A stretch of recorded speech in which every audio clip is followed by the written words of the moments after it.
En prijazen lep pozdrav tudi v imenu naše lepe občine Šoštanj tukaj v Velenju. Hvala za organizacijo, pa mogoče res par besed uvodoma. Zagotovo je moja prva in najpomembnejša naloga kot župana občine Šoštanj zagotavljanje pogojev, v katerih bojo lahko naše občanke in občani živeli v zdravem okolju in kjer bodo imeli pogoje za delo in ustvarjanje. Ob tem zagotovo ne mislim zgolj na nas, nekaj manj kot 9000 prebivalcev občine Šoštanj, temveč tudi na naše otroke, vnuke, pravnuke, za vse, ki prihajajo za nami. Pri tem se sam nikoli ne oziram zgolj na naše občinske meje, saj je ključ do uspeha v sodelovanju in povezovanju, tudi na tako pomembnem energetskem področju. Zmanjšanje ogljičnega odtisa je globalno zagotovo ena zelo pomembnih in aktualnih tem. Na to, da je čas za ukrepanje, pa ne samo v Evropi in v naši državi, ampak v celotnem svetu, nas vse bolj vsakič opozarja narava.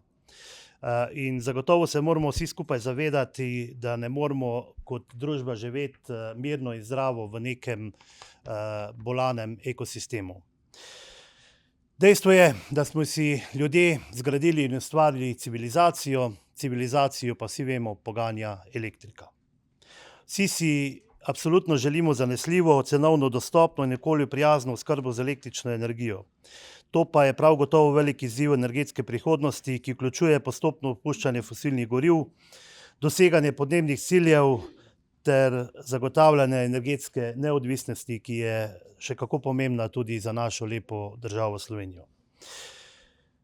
Najbrž se vsi tukaj zavedamo, da žal poceni energija za odjemalce prihodnosti ne bo več nekaj samoumevnega, saj se bodo s potrebnimi novimi investicijami povečali stroški v celotni verigi, od same proizvodnje, distribucije do porabe energije, zaradi česar bo potreben dodaten napor in inovativnost za ohranitev konkurenčnosti energetske oskrbe.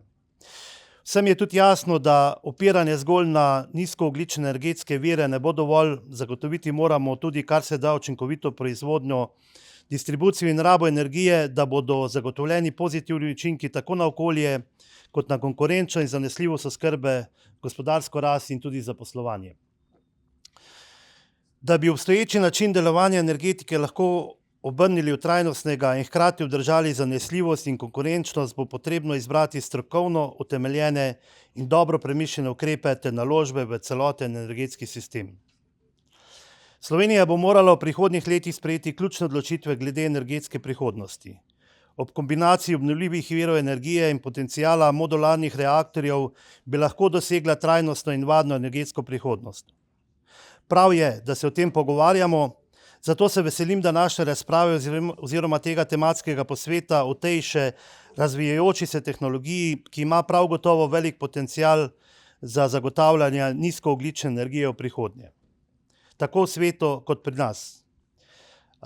In seveda ne pozabimo, v Šoštanju imamo že obstoječo energetsko lokacijo, ki pa je lahko za že prej omenjene premišljene ukrepe in naložbe tudi velika priložnost. Hvala lepa, pa uspešno razpravo v nadaljevanju.